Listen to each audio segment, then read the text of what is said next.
It has been correctly observed, I think, that from now on in the season of Easter, any preaching that is to be preached ought to be preached by women.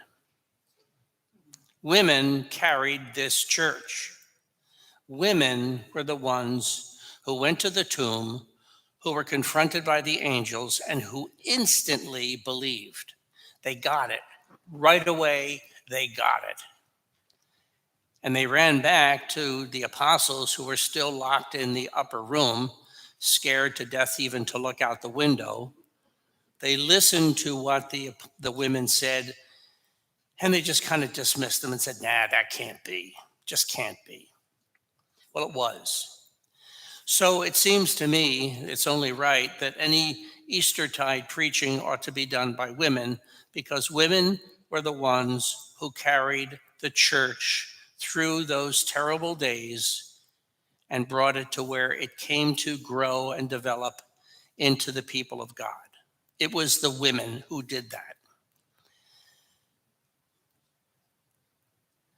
It has been correctly observed, I think, also, that without a Good Friday, there couldn't be an Easter Sunday.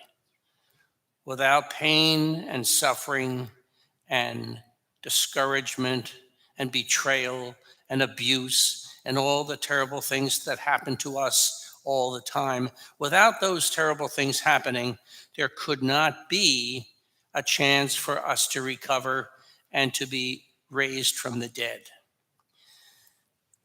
It happened to Jesus. It is now happening to the people of Ukraine. They are suffering one long Good Friday. It won't last forever, but for now it's a Good Friday. But the truth be told, it also happened to you, St. Margaret's Parish. Let's examine that for a minute. About a dozen years ago, I suppose, I really don't remember how long, your church split in two. For whatever reasons there were, for whatever hard feelings there were, for whatever rationale there is or was, people decided to split and go their own way. And this church was rent in two, like the proverbial curtain in the temple the moment Jesus died, that curtain was torn in two. So St. Margaret's Parish knows all about Good Friday. But happily, St. Margaret's Parish also knows about Easter Sunday, because here you are. God did not abandon you. God helped you to get through those tough times and to reconstitute yourselves and to pick yourself up and dust yourself off and get back to work. And you've done it. Here you are. It's tough to go through something as troublesome as what you went through and to forgive. It's even tougher to forget. But we're called upon to forgive and to ask the Lord to pray for those who we think caused us such dissension and pain. It's the only way out of this. We can nurse grudges all we want. It won't do us any good. We can remember and rehearse past slights. We can remember and rehearse past pain. We can remember and rehearse the time that, do you remember when he said this? Do you remember when she said that? We can keep doing that over and over and over again, but it won't do us a darn bit of good, because it only digs us deeper into resentment and anger. The only way out of resentment and anger is to pray for the people who caused the resentment and anger and ask God to take care of them, to watch over them. And you've done that. Otherwise, you wouldn't be here.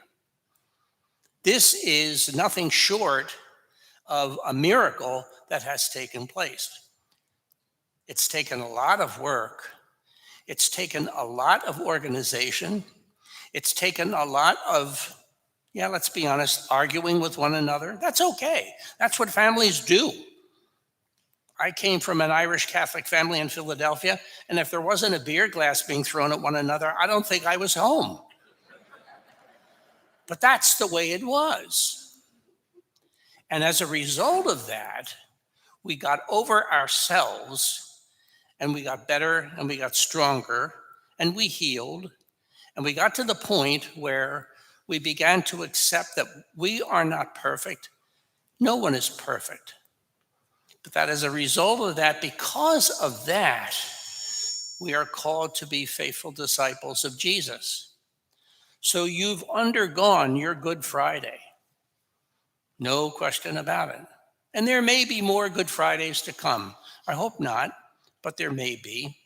But remember this, there will never be a Good Friday without an Easter Sunday 2 days later. Jesus saw it. The people in Ukraine hopefully will see it. And you have seen it. You have risen from the ashes. You have overcome all of the terrible things of Good Friday. And here you are to celebrate Easter Sunday. Praise be Jesus Christ. Amen.